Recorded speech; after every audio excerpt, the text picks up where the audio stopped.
Hey folks, my name is Jessica Mashkovich and I am the host of One Take with Jess. Today, my guest is Mitch Jackson. Thank you, Mitch, for being here. I'm just going to do a little quickie of who you are, and then you'll tell me who you are. Mitch Jackson is an award-winning 2009 Orange County Trial Lawyer of the Year, 2013 California Litigation Lawyer of the Year, 35 years practicing law. You're an old timer. Focusing on Metaverse, Web3, which is something I'm passionate about, and bringing people up to speed, giving them a little bit of knowledge in the space. You have spoken, you're just being several Tony Robbins Business Mastery events. You've spoken at those. You've also rubbed elbows and been on the shows with Katie Couric, Anderson Cooper, Seth Godin. Seth Godin. Yep. Gary Vaynerchuk, and so you're a celebrity in your own right. There you go. That was but here's the thing. Here's the thing. I'm not an older lawyer, right? What we are is, I look at it as a seasoned bottle of wine, for example. Right. All right. It's a good thing. I'm a better human being, a better lawyer, a better entrepreneur in today's world than I've ever been over the last 3 decades. But I'm just giving you a hard time. It's good to be here today. And this is one of my most favorite topics right now. So I can't wait to dive in with you. I know. I heard you on Clubhouse and I was like, I have got to get Mitch. Not only are you passionate and charismatic and knowledgeable. Thank you. I could go even before my runs, right? I'm going for a run, everyone, after this live show. So excuse me. I just took off my Peloton shoes here. So did you? Okay. I did. Awesome. I had to get you on because the way that you articulate things and the way that you explain things makes it very digestible. And the metaverse can sometimes sound intimidating. It seems like it's an entirely new place, but you and I are actually right now in a form of the metaverse. Just the fact that we're talking, I see you. I see your shirt, you see my hair. This is a form of the metaverse that we wouldn't be able to do, had we all had the rotary dial phones, way back when, and even I remember those. I do. You're not old enough to remember those. I apparently, as you pointed out at the top of the show, I am, and I'm proud of it. Yeah, what's interesting is right now we're in a 2D environment with Zoom. And when I think of the metaverse, I think of, a virtual reality 3D type of environment where we're taking, for example, our traditional offline or even social media businesses or digital businesses, and we're offering a virtual conference room, a virtual office space, a virtual welcome mat into a metaverse version of who we are in real life. It's simple, it's easy, and now with today's technology, with just sharing a link like we do in Zoom, we can share a link and bring people into these environments. And so it kind of, it's too bad people overcomplicate what the metaverse is. And I just look at it as a virtual extension of who we are, the services we offer, and frankly, the community that we're trying to build. So hopefully everyone will walk away from today's show with the idea of, what, I can do this too. Not only can I do it, I should do it, because this is the direction the world is going. And that's my goal today, is hopefully share some tangible ideas and tips that people can start implementing as early as an hour after they watch this show. That's how easy it can be, and that's how fast people can jump in and start embracing these platforms. Yeah, what you say is so true. And the barriers to entry are so low. If you have a laptop, if you have a connection, for me, when the pandemic started, I turned straight away to Zoom, and I just started having conversations with people over Zoom. We, got together with wine and cheese, and we did all that. And that was just as easy as downloading an app or signing onto a website, and then you were off and running. And I think immersing yourself in this new technology of virtual spaces, virtual offices, virtual meetings is nothing more than that. There's going to a website, maybe downloading something, strapping on a headset if you really want the complete immersive experience. Don't tease me. Because let's point out the platforms that I'm using and you're referencing, we can access using our phone, our tablet, our laptop, or desktop. And it's like a Zoom, except there's more of a 2D, 3D element to it, as far as, walking into these beautiful conference rooms or exhibit centers, sharing videos and photos, sharing objects that we're bringing up, whether it's products and services that we sell, or in my case, I might be rotating a allegedly defective product with an expert witness from the other side of the world. And we can look at it and turn it and really examine it, which you can't do on a Zoom. But when you put a headset on, when you put an Oculus Quest 2 or other compatible headset on, that experience is improved by a factor of about 95%.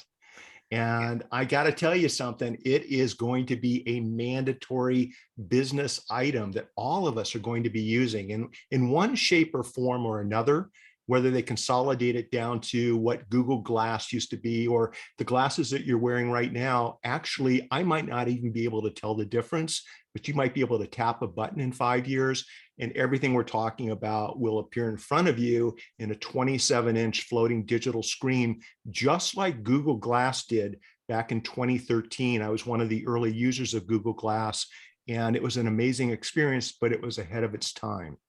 So this brings up some really important things. Like, for example, my brain is just firing in all different ways. First of all, the immersive experience and the intimacy that's achieved by these virtual meetings. How might large businesses use it, and how might small businesses find that they can use it too? Because a lot of times, someone's listening and they have a mom and pop shop, or Sure, they only do, e-commerce online. They don't even have a storefront or clients that they even, need to meet with per se in person, but they may need to show products and do all that. absolutely. Well, I mean, how many mom and pop shops are out there right now? How many people are selling products and services? The answer is millions and millions and millions of people and companies are already out there in the traditional world. How are they standing out and setting themselves apart from everyone else? How are they getting their brand heard above all the noise? If you're that mom and pop shop, or if you're that company selling products and services that happens to offer a digital virtual shop in the metaverse, a place where people can go and look at your products and services, buy your widgets, come in for customer support, and meet you or me in an avatar type of experience where we actually answer their questions in real time. That's how you separate yourself from the competition when it comes to marketing and branding. So to answer your question with a two-part answer, number one, I think the business owners and entrepreneurs that are smart enough to figure out that by offering a metaverse virtual reality option, doesn't have to take over your whole company, but it's an additional welcome mat that you can roll out to a customer or client or patient if they're interested. It's there. It's going to get people to talk about you. It's going to get people to really think of you as an innovator in your field, and you're going to stand out above all the noise. Number two, how do we do that? Once you set it up, you can meet people, as I mentioned, and do questions and answers or customer support, or have small intimate meetings where you're rolling out a new product, or we get to meet the person at the company who is responsible for creating or inventing that particular product. Right. I mean, there's a lot of small businesses do function on story. How did this come to be? What are you doing? Oh, don't tease me. Don't tease me, because one of my favorite chapters in the book, and I've got a book coming out in a couple of weeks, everyone, fingers crossed, because I keep adding new chapters. But the book is the Metaverse Handbook. And the idea is I want to just be able to hand this to a business owner, to an entrepreneur, in my world, to a lawyer, to a doctor.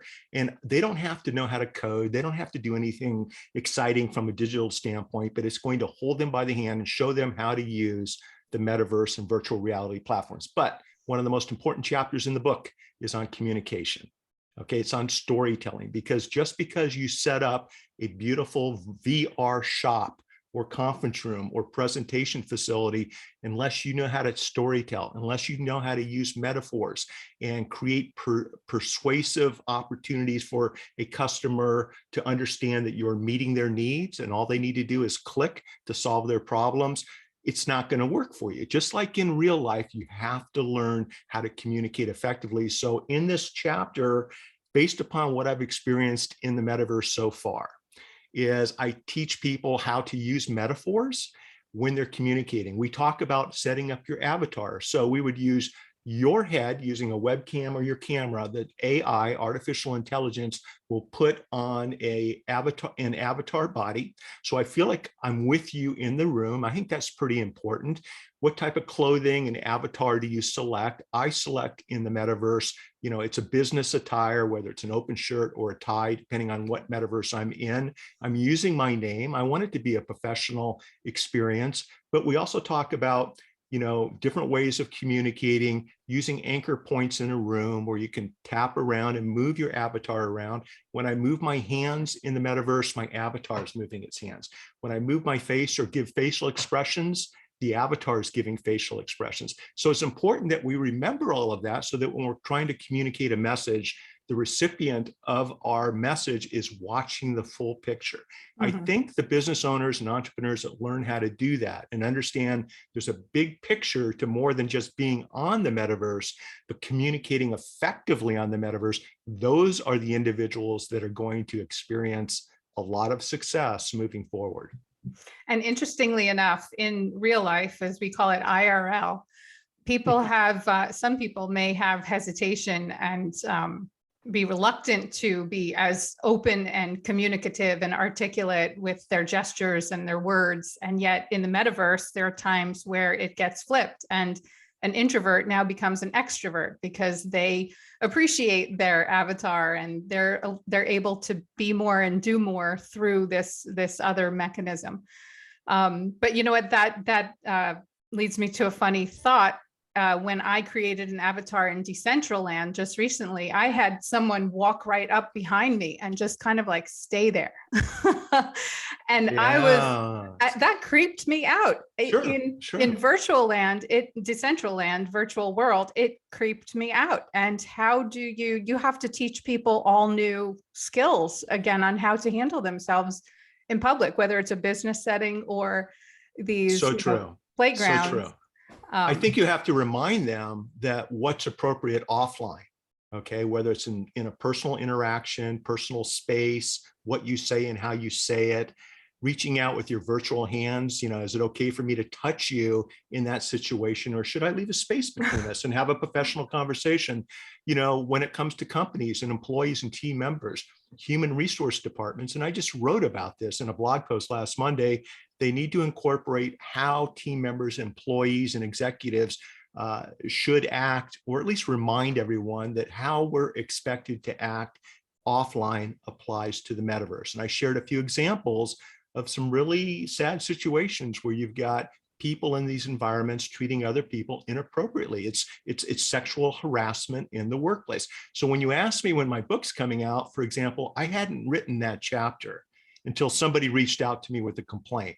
She was being stalked in the metaverse by an ex-boss of hers, just like you described. And so I thought to myself, I need to include a chapter on appropriate conduct, especially in the workplace when we're doing business in the metaverse. I did another chapter that talked about the physical and mental well-being. It's easy to put on a headset and forget about how much time's passed and maybe ignore loved ones in real life because you're getting along better with people in the metaverse than maybe you are with family members who have been all cooped up for the last couple of years because of the pandemic, right? You want to get exercise, you want to take care of your mental health. So I included a chapter that talked about different things we might want to pay attention to when we're spending a lot of time in the metaverse, how to turn off and then tune into your real world in an appropriate fashion and in a healthy way. So this is why the book's getting dragged out a little bit, because I think these are important chapters. They are. And I want to get it right the first time. And so I'm not rushed, but I also want to get this out because everybody wants it. So we'll see what happens. It's so funny that you just mentioned that, because I just this morning posted something on Twitter and I said that I had taken a break because I was literally getting overstimulated and overwhelmed. I'm very into the NFT side of things with the communities and trying to stay up on the communities and the discords. And then there's some drops and mints and this and that happening and the FOMOs that are going on. And, these are words that are, definitions associated with these for later. I'll post them. I'll post something afterwards. Fear of missing out, everyone. Yes. I had to shut off, and I had to say, you know what, this will all be here when I come back next week, but I need to get some core things done that I have been neglecting. And this is something that has to happen. So that's great. Let's shift for just a bit about two things.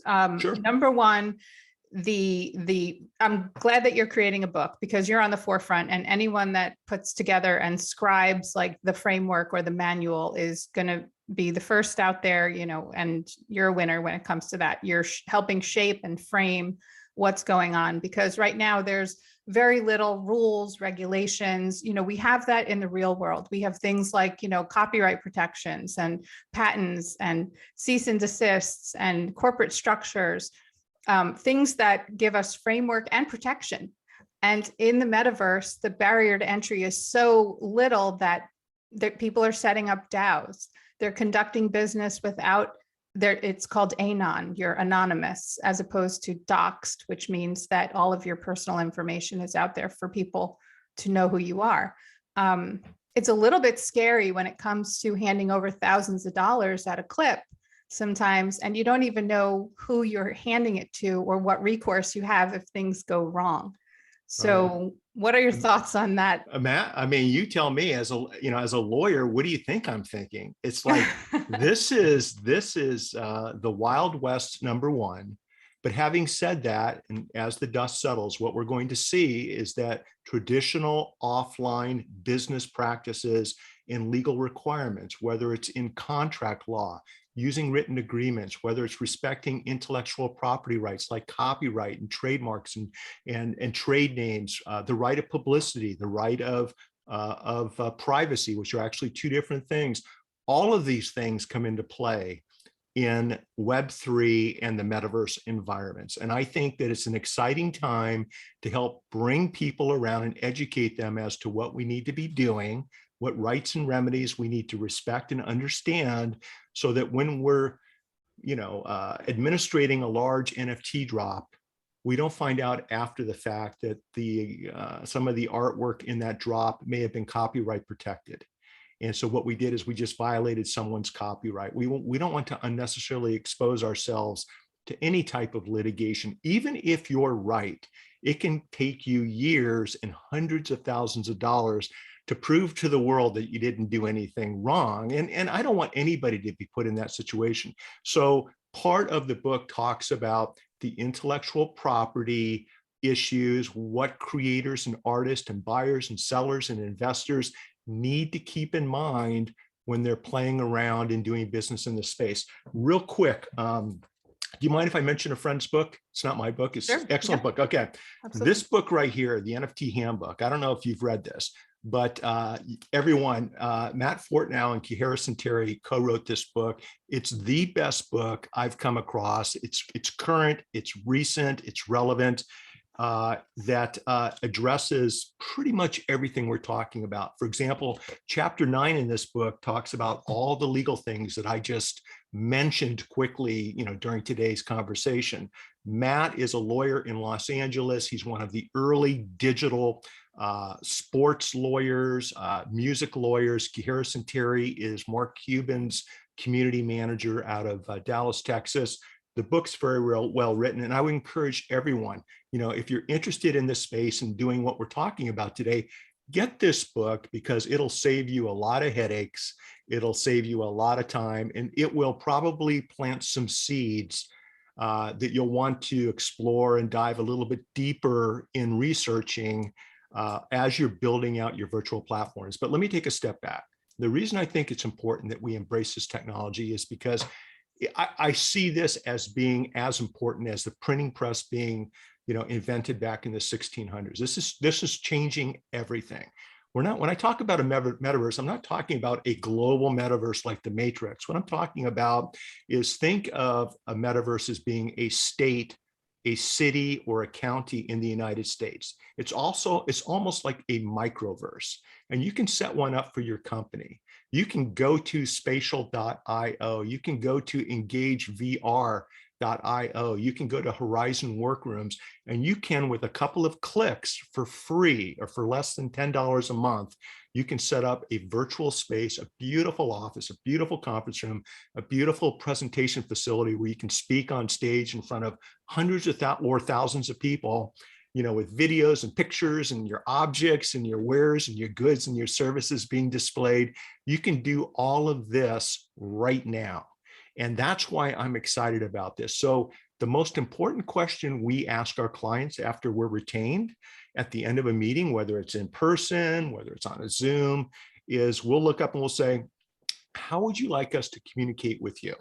And then we stop talking and we start listening. If the client wants me to communicate with him, her, or they via Instagram DMs or text messages or a phone call or snail mail, that's great. If the state bar allows me to do that, that's what we're going to do.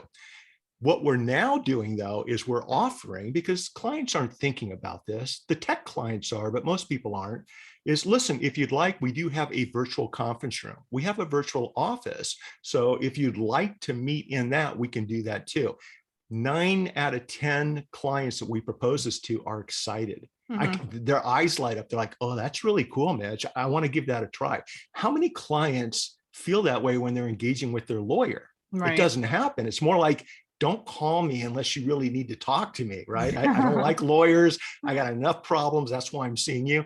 And so what we're noticing is that there's a certain level of excitement premised around what you're doing this show about today.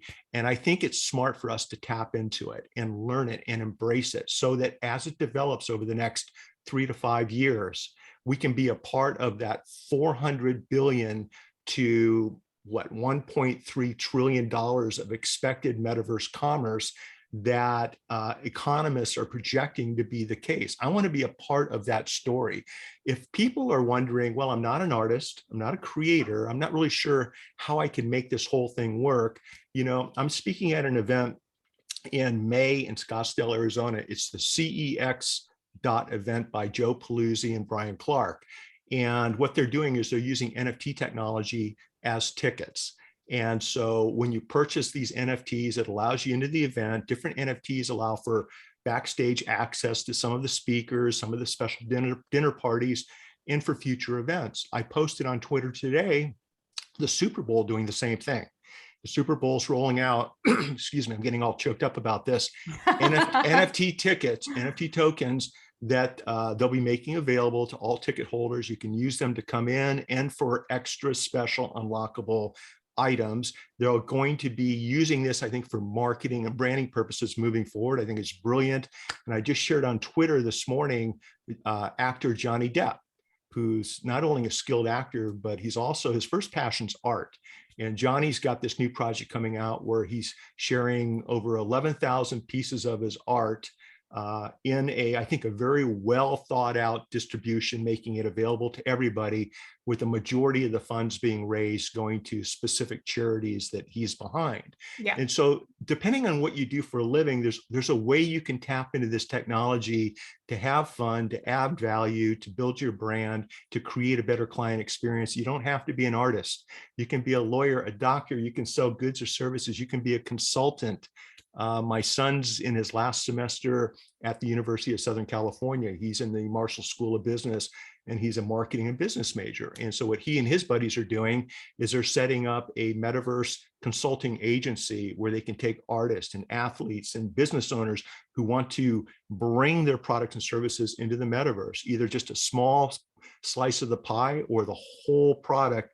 And they're creating a company that shows everyone this is how you do it. And so this is an exciting time. And I think people who have their finger on the pulse of business, of opportunity, of the stock market, of cryptocurrency, what we're seeing happen is something we've never seen happen before, ever. And that's why I'm so excited about this. But I want everyone to be careful. Do your due diligence. In October of last year, I shared a tweet. My tweet was 98% of the NFT projects that we're seeing right now are going to fail. People are going to lose a lot of money. They're not doing their due diligence. 2%, the 2% that succeed, those 2% projects are going to change the world. And so we have to take a step back and we have to be careful with the decisions we make. And all I would encourage everyone to do, and one reason I'm writing this book, and it's very selfish on my part, is it forces me to dive into the platforms, dive into the technology, and really get my hands dirty to figure out what works and what doesn't.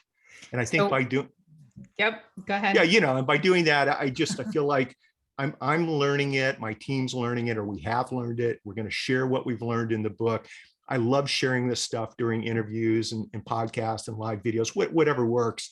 And I just think that if we approach this from the perspective of a community looking out for each other, I think in the long term, that's a win-win for everyone involved. So this is going to be a fun ride.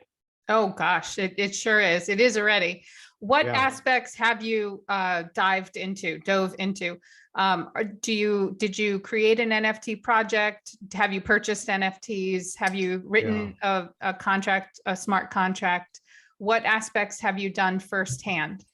What I started with probably 6 months ago, and by the way, I've been involved with digital since 95. We put up our first website in 1995, right? And so I've always been involved with digital, social, early live video from day one, social audio, fast forward to today. When it comes to NFTs, what I decided to do is I like to run and paddleboard, and I bring my GoPro and I take pictures and videos. And I had a lot of creators contacting me. Hey, Mitch, I need you to help me with a contract. I need you to help me look over the terms of service agreement of the platform that we want to host our project on. For me to understand where they're coming from, I thought, I need to get involved and start minting, start creating my own NFTs. So I understand the full circle, from creating to uploading to listing, different ways of listing it, auction, a firm price, how do the MetaMask wallets work, how does cryptocurrency. So we've done all that, and I have several different collections on OpenSea of that type of work. I have purchased and sold NFTs, so I understand that particular process. I like to support friends of mine. We have set up the virtual space and done virtual presentations already in the metaverse on the platforms that I've mentioned. I haven't purchased any digital land yet, and I'm not sure if I will.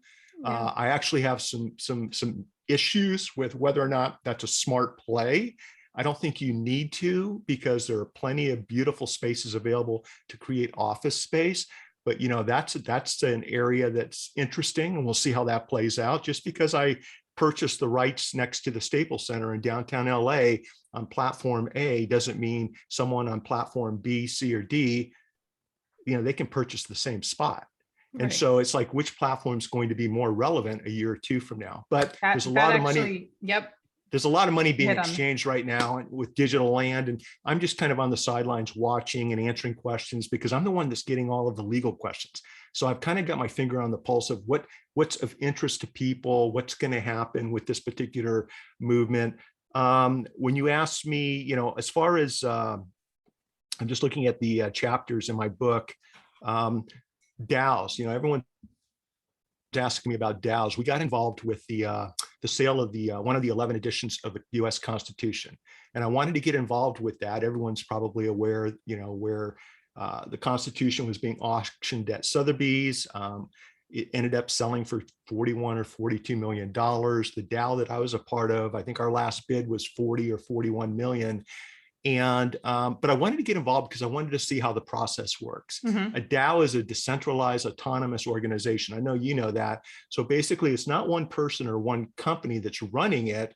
It's distributed across servers. It's managed by people holding an interest in the DAO, whether it's through tokens or in other ways. But I thought to myself, this is an interesting business model. They've raised $40 million. And I'm thinking to myself, who's in charge of the money? Right. What if it goes sideways? Who's going to be responsible? How can I hold that wrongdoer accountable? As I got into the DAO process a little bit deeper, a couple of things jumped out. I think this is really important for your viewers to pay attention to. Is what I realized is, just like anything else in life, there are conversations happening behind the scenes. The people that started that DAO or any DAO are the ones that have ideas as to which direction they want it to go. So I can comfortably, share with everyone what you're seeing on the Discord being discussed isn't necessarily a reflection of the decisions that are being made behind the scenes. So I think people need to be careful with that. The other thing is DAOs are not legally tested in a court of law. We know that corporations and limited liability companies work in all of our different states. We know what the value they bring to the table as far as asset protection, tax advantages, creating new employer-employee retirement plan options. They're very solid, proven business devices. When I have people reaching out to me, hey, Mitch, I want to create a DAO here in California so that we can then set up our NFT drop, which is going to be global. Can you help us do it? My first response is, well, why would you want to use a DAO? It hasn't even been tested under California law. It may not work the way you want it to. There's a lot of hidden landmines. Why don't you go with a traditional corporation or limited liability company, and let's take it from there. There's a lot of hype out there. And so what I want people to do is pull back on the reins a little bit, pump the brakes, and really decide, what's the end game here? What is it that you want to accomplish? How can we get there in a safe way? And I think using the metaverse, using Web3 tools and technologies are an awesome way to think about going about things. I love the idea of smart contracts in the blockchain, right? Where it's just a very cool process to protect ownership rights and interest and to make things happen. But having said that, really give thought to whether or not you need to take this particular business venture in that particular direction in this point in time. Because the answer may, just be careful out there. Yeah. And two things that you just mentioned. If you are setting up an NFT project, isolate yourself, protect yourself, set up a corporation, set up an LLC, put some layers in between you so that you're not personally liable if the shit hits the fan, for lack of better words. The digital shit hits the digital fan. and it will. And it will. Eventually, it always does. It always does. And so here's the thing. Setting these entities up, it's not that complicated to do it right, okay? The challenge I've seen that people have is once they're set up, it's the annual administration and management. They're commingling their personal accounts with their corporate bank accounts. They're not getting separate insurance coverage. They're not running that corporation like a business. They're using the same credit card for, lunch at the Olive Garden and purchasing corporate domains or corporate metaverse access. You can't do that. You have to follow the rules of running a business and keep it separate from your personal assets and life if you want that protective corporate veil, which is this wall that protects your business liabilities and keeps them away from your personal assets. Before the internet as we know it, before social media as we know it, the average business in the United States was sued about 3 times during the business life, okay? And those suits may or may not have merit, but it's something that we all need to deal with as business owners.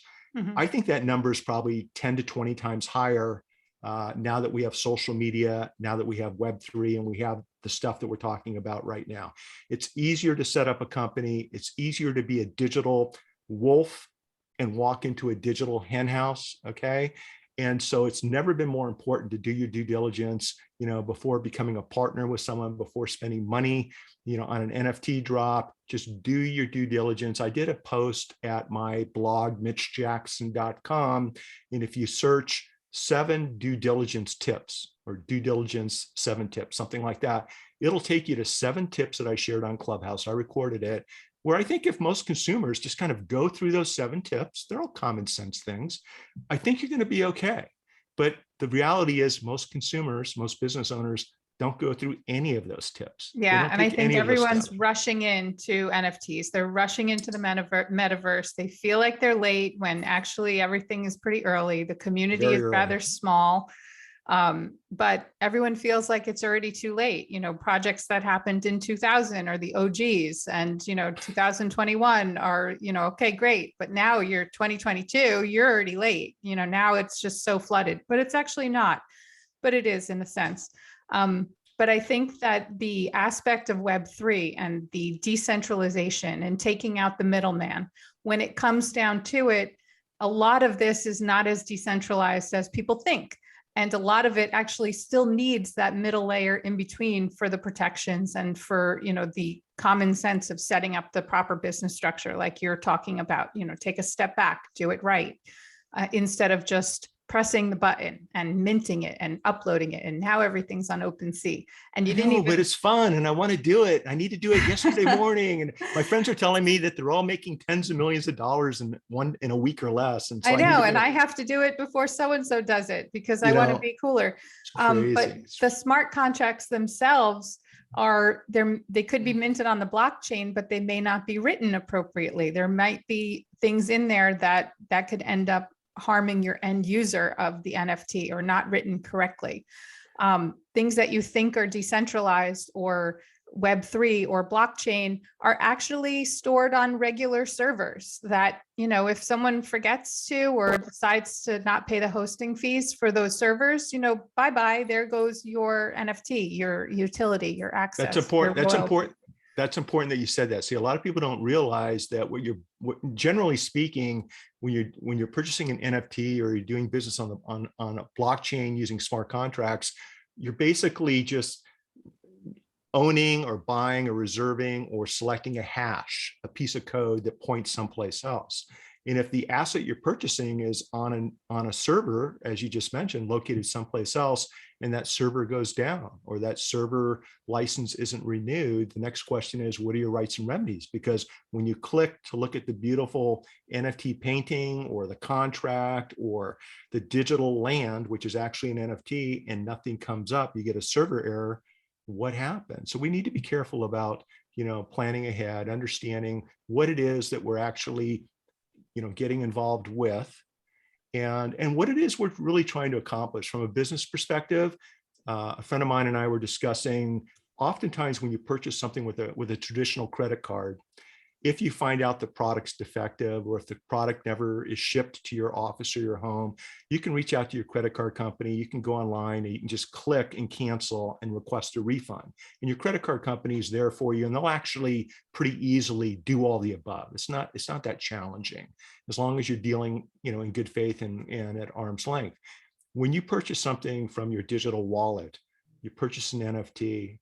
Once that happens, you don't have that backup support and service. It's a done deal. It's a done deal. And so you want to be careful with when you're doing business, whether it's on Web3 in the metaverse. I think right now, if you have the opportunity to use a credit card for the reasons we just mentioned, probably not a bad direction to go. Having said that, when I do business using my digital wallet, what we did, and I think this is really smart, is we set up a completely separate bank account, completely separate credit card, a completely separate meta wallet. And we only keep a limited amount of funds in that meta wallet, so that when I linked this morning to the Johnny Depp NFT offering that I want to be a part of, I trust the website. I'm not too concerned. I looked behind the scenes. I think it's a legitimate project. It's going to be fun.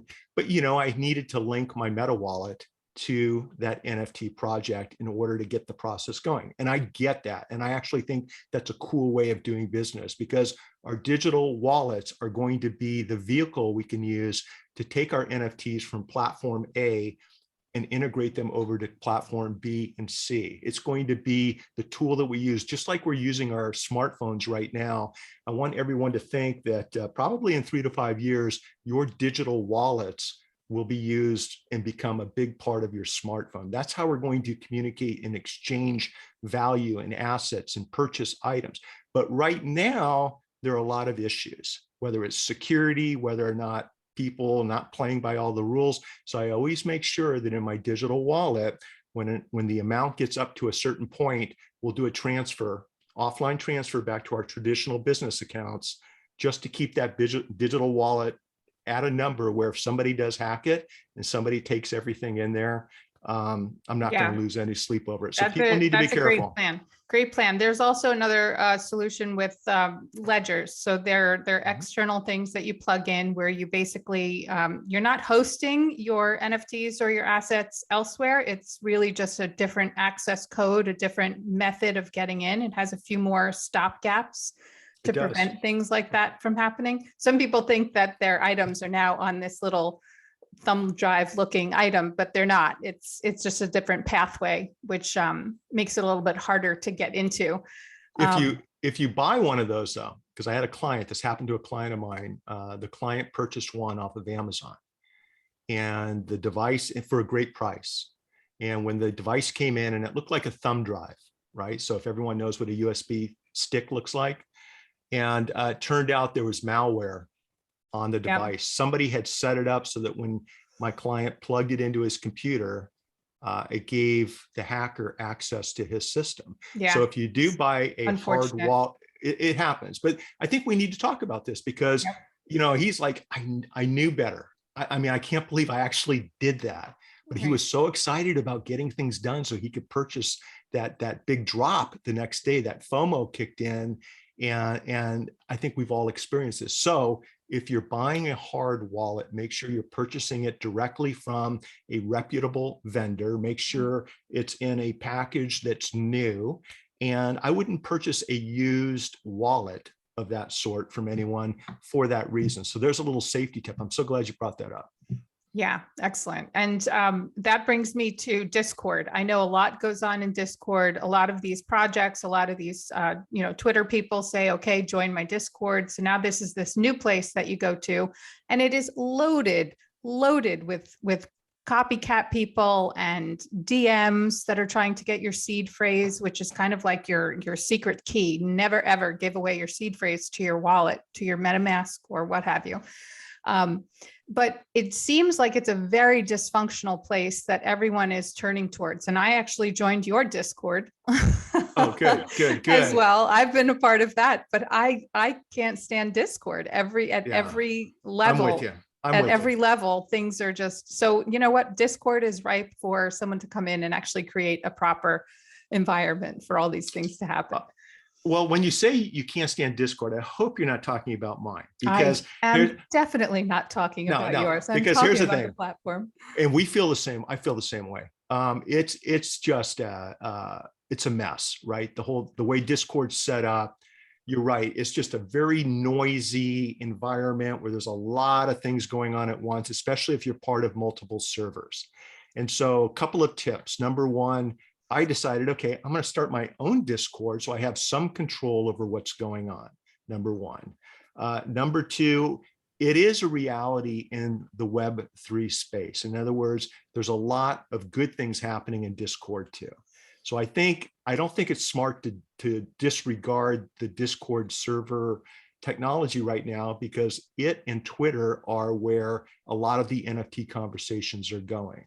So for me, just like writing the book, I wanted to dive in. I tried Discord a year and a half ago and couldn't stand it. So I came back 6 months ago and dived in, and I'm figuring it out. And one of the things I noticed is when I'm on Discord on my desktop, even on my phone, you can right click and you can silence updates and messages. There are things you can do to monitor your Discord communities so that you're not inundated with a lot of good faith direct messages, bad faith direct messages. You're not hit with scams to click on this link type of thing. But I will tell you, if you're aware of a book or a website that really, I can go through in 15 minutes, it's like, the ABCs of Discord, this is what we all need to know. I would love to see it, and I'll share it with my community, because I think it's a platform right now that we probably need to be on, but also be careful when you're in these platforms, because it's the Wild West. Yeah, definitely. It's the Wild West. It's crazy. So 2 more questions. One is, how do you manage your time? Because you're on a podcast with me. You've done previous podcasts. You're on Clubhouse. You're buying NFTs. You're working with your customers, your clients, helping them set up all of their legal stuff and continue that. You're spending some time with your family, I'm sure. You're going for a run. Family first. How do you manage your time, and how can you let people know? Because it is overwhelming. As far as the mental health conversation, the stock market closes late afternoon, and then it doesn't pick back up again until the morning. So there's like a hard stop with certain things. But the Twitter and the Metaverse is a 24/7 environment. How do you recommend that, or how do you do it? Well, I recommend you want to look at all the different platforms and opportunities to do what you just said as different sandboxes, and figure out which sandboxes you enjoy playing in, number one. If you like doing live audio or live video, think about creating videos and live video and spending most of your time in those spaces. If you're like me, and I've been doing this a long time, I'm super fast at what I do, and I've kind of gotten to know most of the top platforms. Are pretty easy for me to maneuver on. But my initial response is, as a business owner, as an entrepreneur, the question really is, how can I not afford to be active on all these platforms? Mhm. It's changed my life. It's changed my business. It's like anything else. What you put into it's what you get out of it. And it's helped us take our previously well-known Southern California law firm, back before social media came around, to expand that brand from local to global, where we build this global brand with friends and referral sources and clients from all over the world. Some we've met on Twitter, some we've met on Instagram, some on YouTube, some in live video shows, many in Clubhouse, Twitter Spaces, and what I'm really excited about is LinkedIn Live Audio rolling out, because those are my people over in LinkedIn. So I'm super excited about that. I think it's going to be a high quality community, really talking about smart, intelligent things. There's a lot of nonsense every now and then over in Clubhouse, and I keep trying to delete these spaces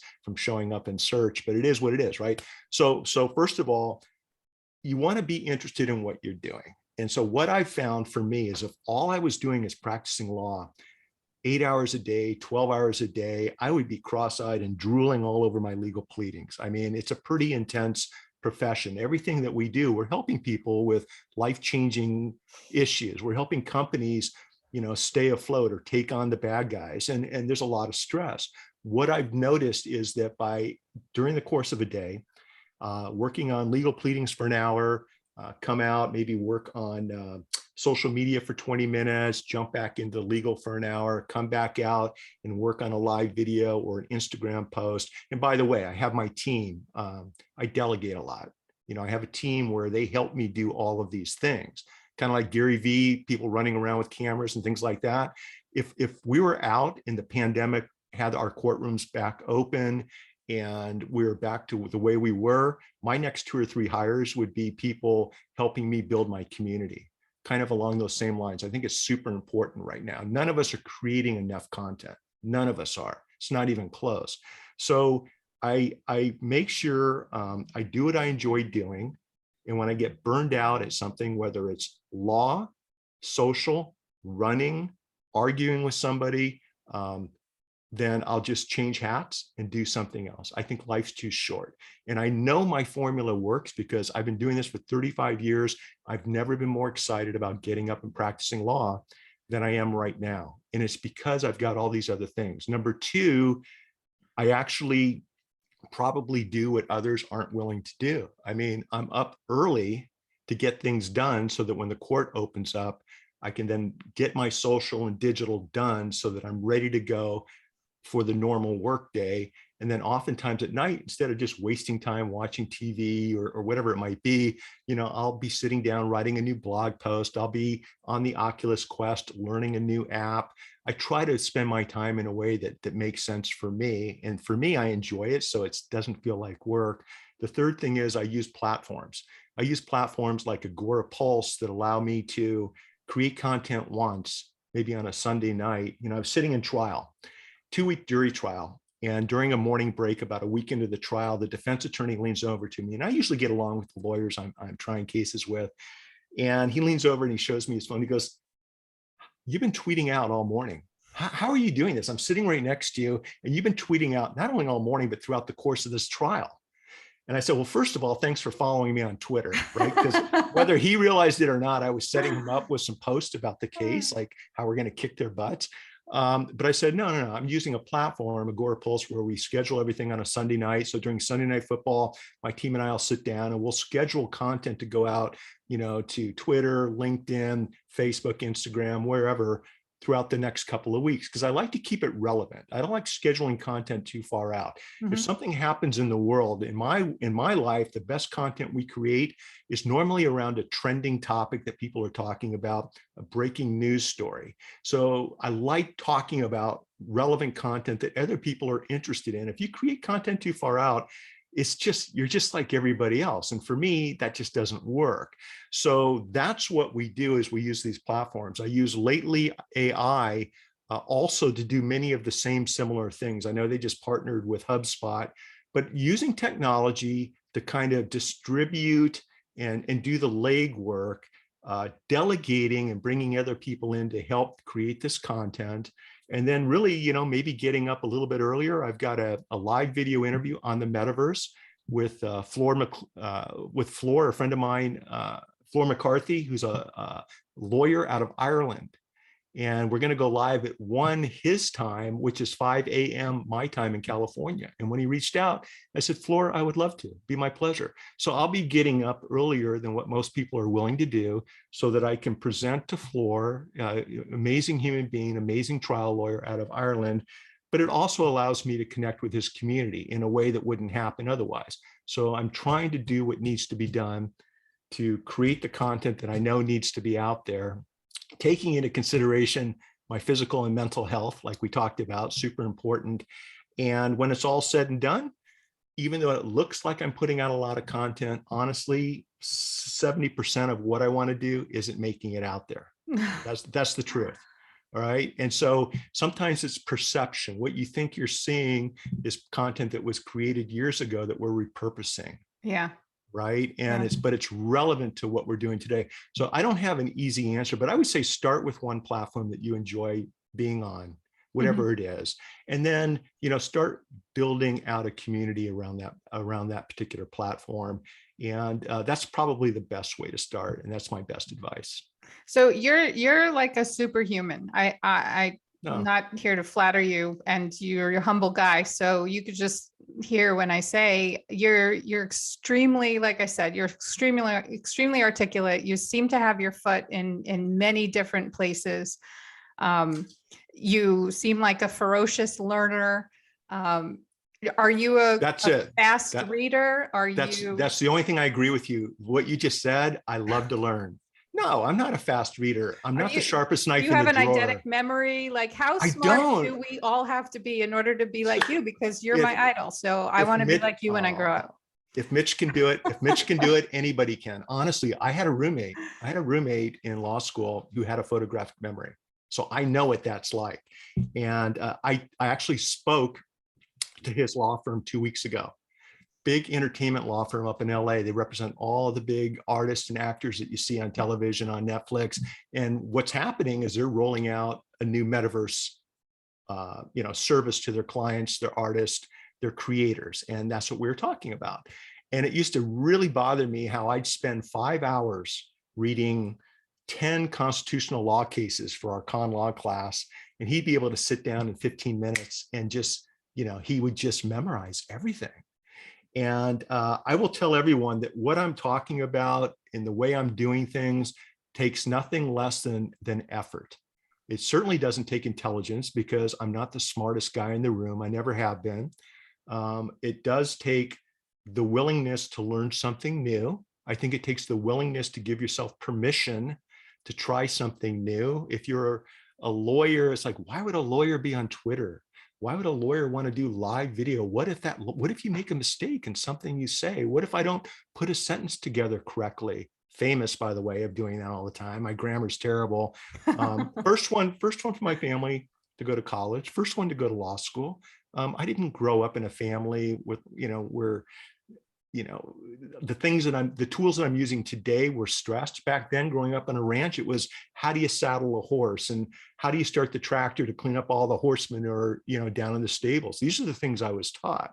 But I will tell you that my success in the courtroom came from out hustling and out working the other side. It also came from being a bartender and a waiter and working the front door in college of some bars that allowed me how to connect with other people. And I think business owners that focus on people skills are the ones that can more easily find success. In a courtroom on some of my verdicts, my multi-million-dollar verdicts, I will tell you, I was not the smartest person standing in that courtroom, but I was the person connecting with the jury. I think they felt like I was their neighbor that could have been sitting to their left or their right, during the trial.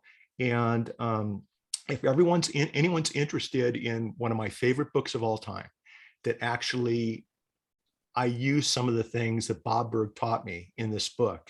It's called Adversaries into Allies. And if you don't know Bob Berg, you got to get to know him. I know you know him, but he's the co-author of the Go Giver series of books.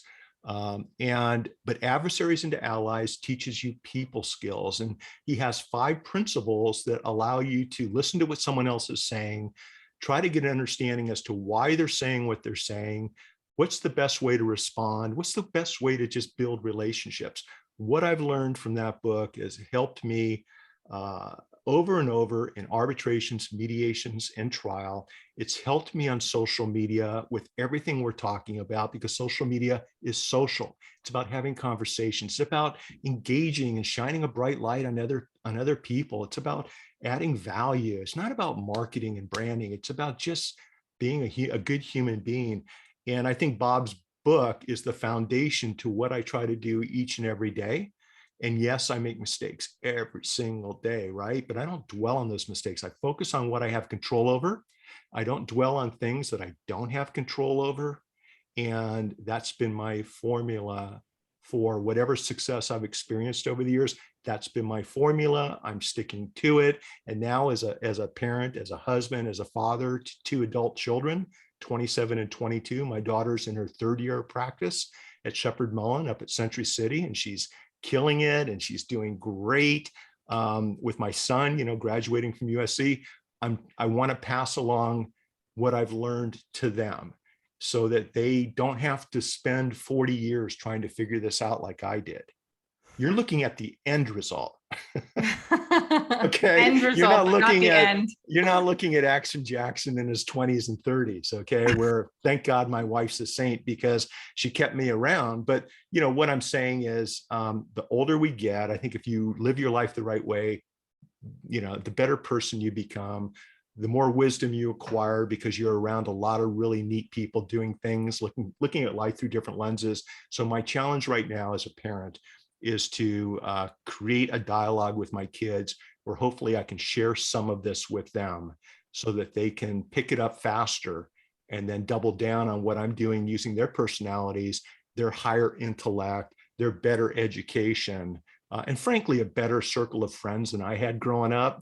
I'm sure your circle of friends do not appreciate hearing that right now. Well, the ones that, there's a few that understand where I'm coming from, and I'll just leave it at that. They feel the same way about me. So it's said with nothing but love.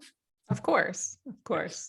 So this is fun. This is good. So let me ask you a question. What do you got planned between now and the end of 2022? What are you going to be focusing on? What are your goals when it comes to building out the business, when it comes to servicing your clients? What do you have planned? That's a great question, because right now my product is a physical product and I want to get it into the NFT space. I want to get it into the digital world.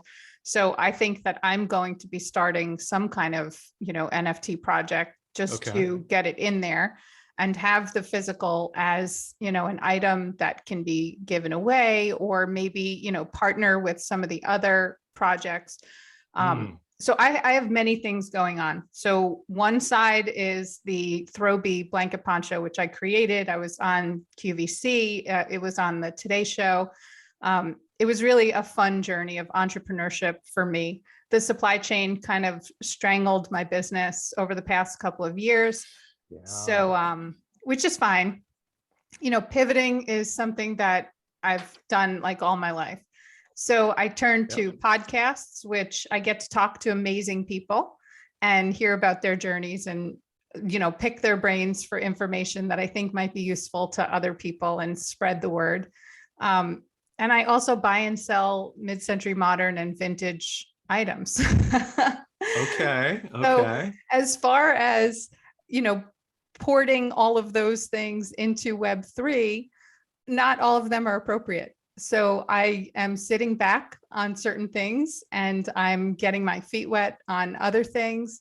I want to know the ins and outs of the space. So when it comes to privacy or the legal side of things, or, how to create an NFT project from the inside out, who does it benefit? Is there utility? Are there artists? Are there, and maybe even do some consulting or have conversations with businesses to ease them into these spaces. So you know what? The world is wide open. I would just have to figure out how I can help and how not to fragment my own self so much where I'm not providing value to anyone because there's not enough of me. And that's the challenge. You said two things. Number one, pivoting, right? And I think that's been one of my keys from day one. I've always gone about things a little bit different. And I wasn't afraid to pivot. I wasn't, it's like the upside to me pivoting from this practice area to this practice area, because people aren't, dealing in horseshoes anymore. We're dealing in digital technology. So why do I want to continue to represent, stables and horses and horseshoers when I can be going a different direction? It's an intentional pivot. I think that's really smart, especially as a business owner and an entrepreneur. I don't want to put you on the spot, but you said you're coming out with a product. Is that something we can talk about, or is this top secret stuff? No, this is a product that I had developed early on. This was a 10 years ago product. It's called the Throwbie. It's a wearable blanket. It's a blanket poncho. Okay. So that product has been in existence, but I mentioned the supply chain because inventories and reordering. Right. So that's what you're talking about as far as the NFT? Yeah. Bringing it into the metaverse is a different aspect of the item. So there's, we have always had for 14 years, we've always had a give back component where as a result of customer purchases, we donate blankets to animal shelters all across the nation. So I've been out to LA to Best Friends, donated thousands of blankets, took my daughter on that trip. It's very important for me to make sure that my kids are part of, the growing entrepreneurship side of things when it comes to the, inception of a product, to the defining requirements, to lining up manufacturing as well as import and export if necessary. I make sure that my kids are part of this whole thing along with the charitable component. So they kind of tag along with me as well. But all in all, it's been a great run. And I feel that there's an aspect, in the metaverse in smart contracts as well for the charitable component and, women entering the space as well to see to it that people who have been in business and know business and have touched on all of the legal sides and the privacy sides, like I have what to offer and what to share and how to ease people in to the latest technology. I mentioned NFTs to my mother today, and she's like, "What's that?" And I couldn't even figure out a way to describe it. And there's certain people that they're fine, not ever knowing this aspect of things. But as far as everyone else, like you and I, we want to be on the forefront. We want to be knowledgeable of what's going on, at least know the lingo, speak the language, and maybe impart some knowledge to other people. I love how you have brought your kids along for the ride. I do the same thing. And it's been fun bringing them down to the courthouse or having them attend a deposition with me. And they get to see, the other side of what dad and mom does. I met Lisa in law school. So Lisa is my partner. She's a lawyer also. They get to see what we're doing, but it also opens their eyes, to different things. Look at Johnny Depp's NFT drop. And once again, the link's on my Twitter feed, because I could see you doing what you're doing, combining the approach that he's using and placing your product on, I think it's called Portraits of New York or something like that, where you have people, a photographer shooting people. In that case, it had to do with the homeless, but you have a photographer shooting photos, maybe of well-known people wearing your product. And then those photos are that's okay. Family first. And then photos though are what is the NFT. When they purchase the NFT, it unlocks certain product access or follow-up meetings with the people depicted in the photos. And then if you partner with someone like with Bob Berg, who's a very, very strong advocate of animal rights, for example. I don't know if you know Bob, but if you reach out to him and tap into his community and somehow combine everything you just discussed with that community, Yeah. I think you have a formula for success. So I'm excited for you. Keep me in the loop. I will. Let me know how Those it are goes. great suggestions. I'm curious to see And what as happens. far as like the kids and everything, we have dinner conversations, and I suggest that everyone do this who talks about the metaverse or NFTs or anything or crypto. Have conversations with your kids, set them up with a wallet, bring them in. It's not really talked about as much in high school. I think the only people that talk NFTs are my daughter and this other one kid. But having that knowledge and speaking that language early on, it makes you valuable.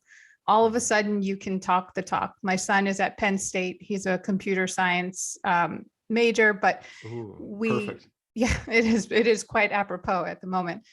But like we'll send him drops. We'll say, get on the whitelist. We'll do this, we'll do that. So, all of these conversations, whether it's the blockchain or the crypto club, whatever it is, it's you getting out there with your book early on. Super. So what a great move. That's fantastic. Thank you. I appreciate that. And just, if we can bring people into the space, whether how young they are or not how old they are. My parents are done. I'm not going to try that one.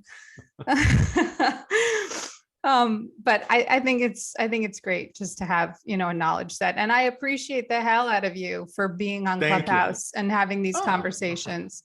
It's my pleasure. This is spending time with me. Like, who am I? But we're new best buds now. I'm excited about your entrepreneurial, journey moving forward. I think there's nothing but good things ahead of what you're doing. Keep me in the loop, and if you have questions, just reach out and ping me. That's why I do what I'm doing, and I really appreciate you having me on the show. Definitely, when this drops, let me know so that I can share it with my community. Okay? Absolutely. And where is your book going to be? Is it going to be available everywhere? Is there an audio? Is there downloadable? All of the above. It'll be traditional, it'll be Kindle, Audible, and we're talking to several different publishers. We were thinking about just doing the Amazon self-publishing, but now I've got some publishers that are interested. So that's why there's a lot in the works. But what I'll do is once we finalize all of the above, I'll share a post over at my blog, mitchjackson.com. And people can connect with me over there, and we'll have, I've got my text community where we're going to be releasing early bonuses. We're going to release some book related NFTs. If anyone's interested, that number is over at mitchjackson.com. And so you and I are thinking alike, like what are the different ways we can pivot and approach these opportunities from a different perspective? Not only because it's fun, but I think that's what the consumer is looking for, whether they realize it or not. So that's where I share my life. So I do hope your book is an NFT, and I hope it does have utility. I hope it gives access to be your VIP guest at certain speaking engagements, or maybe have a couple of one-on-ones and do all that fun stuff. Absolutely. So I will try and get whitelisted on that. You're already on the list. Don't worry about it. All right. Well, thank you so much for your time. I greatly appreciate it. I'm going to let you go do your run, because fitness first, family first, fitness first. Absolutely. I will. And it was a pleasure. Thanks everyone for watching. Reach out if you have any questions. Otherwise, between now and the next time I see you and everyone else online, enjoy the journey and make each day your masterpiece. Thanks, everyone. Exactly what he said. Thank you so much. Bye-bye. Bye-bye.